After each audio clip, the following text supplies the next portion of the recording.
But me and Kolo, we always been that type of thing. But at some point, I get better.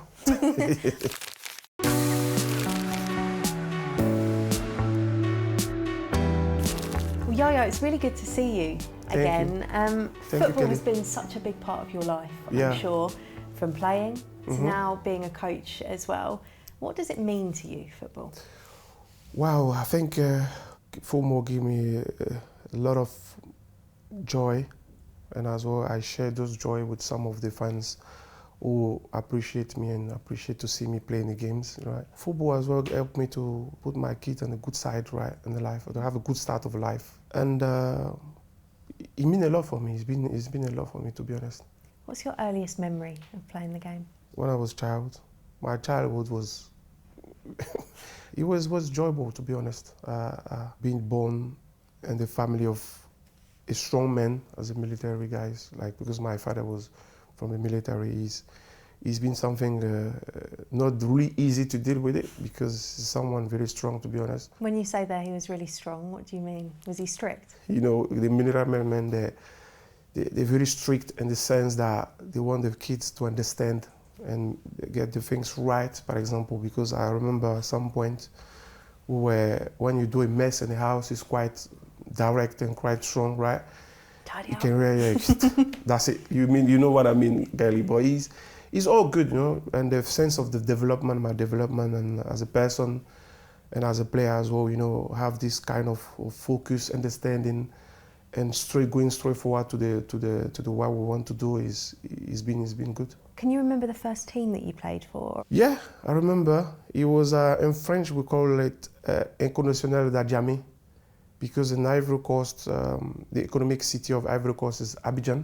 I born in Boaké. At my 7 or 8, we leave Boaké because my father have to do his duty in another city, especially in Abidjan. And I went there and we were going to school there with my brothers and friends. In the early days, to be honest, I was not only doing football, I was doing a lot of things, right? Basketballs, taekwondos. I wanted to try, you know, because I'm a curious person, to be honest, and I was open to everything. And at some point when I started to show myself to different coaches, it was one who was saying like, yeah, I would really like to take you to my clubs and just have a try, because you look interesting. And I said, no problem, interesting. And that's how I joined École nationale d'Adjamé in Abidjan. And it was quite fun in the beginning, right? Because I was having to deal with school and part-time playing football as well. And it was incredible. You went on to have an incredible career, played at some of the world's biggest clubs. Was there any particular coach or person that had a massive influence on making you the player that you were? If I can say that, I think my family, to be honest. Of course, you have in life, you have the ups and downs, right? And sometimes you have to deal with it. In some moments, you need people close to you to just put his hand on your shoulder and just support you at the right moment. But I think I don't want to forget as well those people who have been important in my journey as well. For example, when I was in Ukraine or I was in Greece, even in Belgium, from the beginning, it was quite challenging at some period, because imagine a young guys coming as a 17, coming Europe, to have to adapt as well the culture, food, How big a and change was that for you? How tough was that? It was huge for me, because I was surprised. For example, imagine see 4 or 5 different weather, right? Because in Africa we have maybe 2 or 1, right? Yeah. It was like, we have to change this clothes today. Tomorrow I have to change another clothes again. And it was like a bit, I don't want to say annoying, but it was quite something normal, you know, just to adapt. What was it like though, leaving Africa as a youngster, when you're clearly quite a proud African as well? How was that for you? First of all, it was a joy, because I want to get out from there. Oh, fair enough. I thought you were going to say it was really hard. I was going to miss everyone. No, I wanted that for a long time, to be honest. From the beginning, people, what they don't understand or they don't know about me is that I've always been a fan of football, right? And when I was young, I was always close to the TV watching football, especially European football, you know. And I was watching Paris Saint-Germain playing Spanish football at that time. And I have my proper idea, right? Like, if I want to be among the best players around the world, that's where I have to be, right? And at 17, people see that maybe a bit weird, but I was really happy to be there. That's why I'm going there.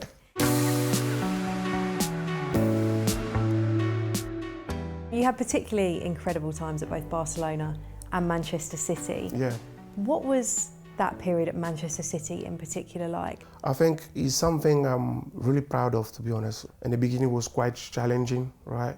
The fact that fans, media as well, was questioning me more about the income than what I'm gonna bring to the clubs. People as well will be skeptical about my arrival at Man City because they was thinking it was not the right move to do. And I feel so delighted is that I make them wrong, right?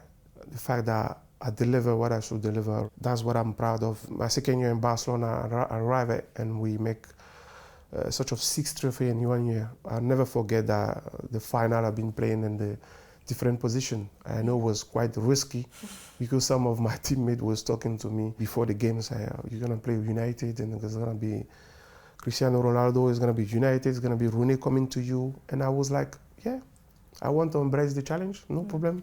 But inside me, I was quite a bit worried, you know, because as an older midfielder, it's fine. But defender, you know, any mistake can cost you a lot, right? And can stay in your brain for long. But what I'm the most proud of is help City to get to start the journey, right?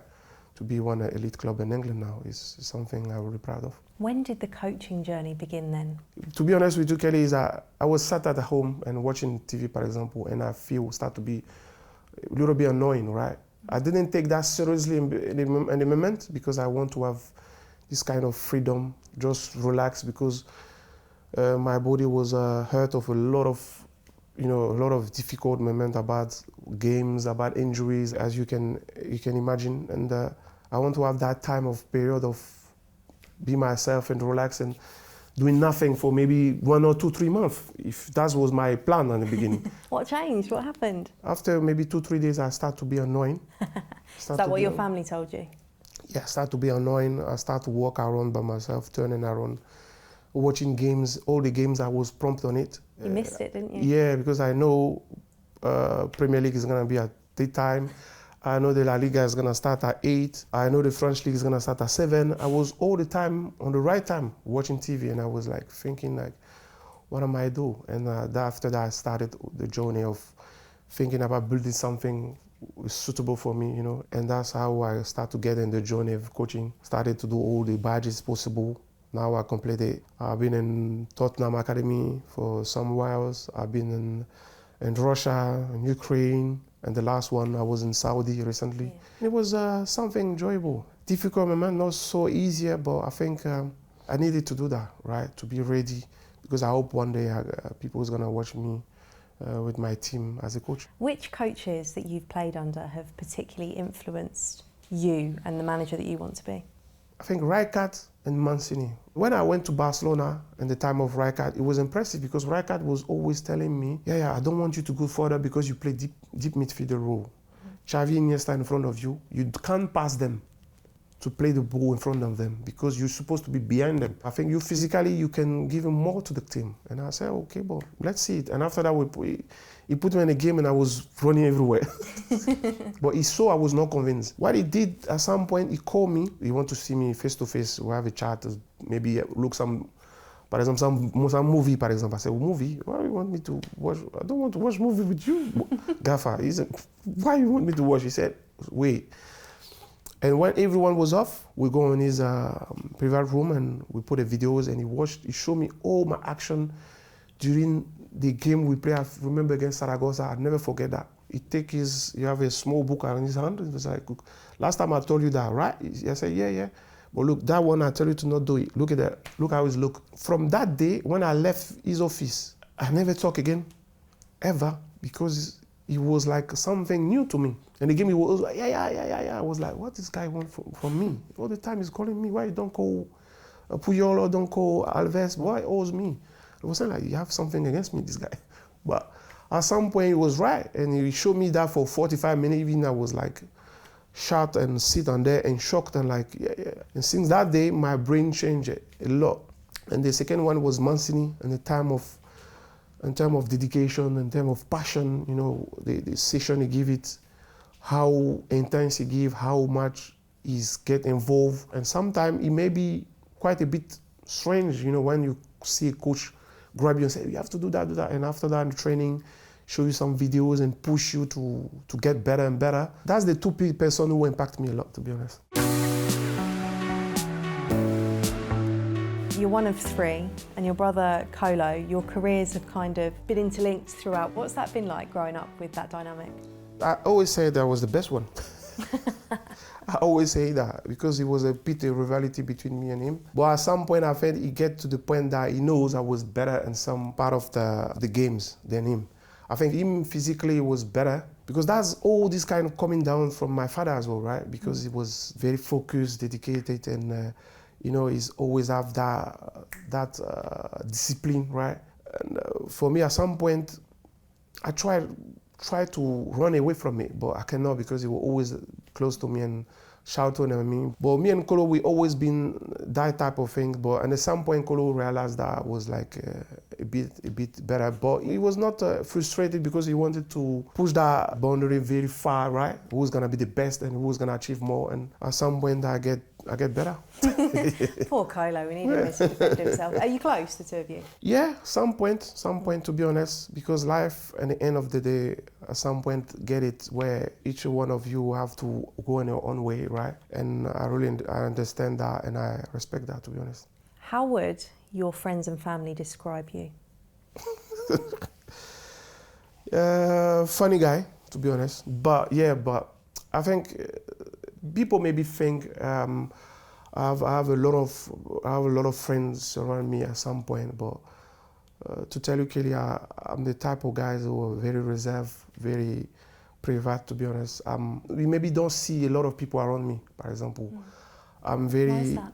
The people you're gonna see around me is the close one, right? You're gonna see a small group of people around me. Because on my point of view, I don't believe in fact to have a lot of people around you is gonna help you a lot, especially in the football career, because it's so demanding and you have so many sacrifices have to be made. And if you're very disciplined, as I said, my father teach me and my brother about that, you can have a success, right? But if you be, too much on it or too much of enjoyment, I think it's gonna be difficult for you to make it, right? At some point. And that's what I believe, and that's why I stick with it for almost all my career, if I can say that. If you could only achieve one more thing in your life, what would it be? I think, and I believe I'm never gonna stop because I belong to one thing, to be honest. Going further and further and far as possible. As a coach, maybe, yeah, at some point, winning trophies with my team, bring joys to the players, and bring joys as well to the people who have been supporting me for quite a while, to be honest. What type of team is a Yaya Toure team going to look like? People will be very, very excited. Even me, I can't wait to see that. I hope it's gonna at some point it's gonna happen. I'm very positive, and I'm really looking forward if it's gonna happen again. I'm looking forward to seeing a Yaya Toure team when you do take over. Thank you so much. Inshallah. Thank you very much, Kelly. Thank you very much, Kelly, to invite me, and it was a pleasure.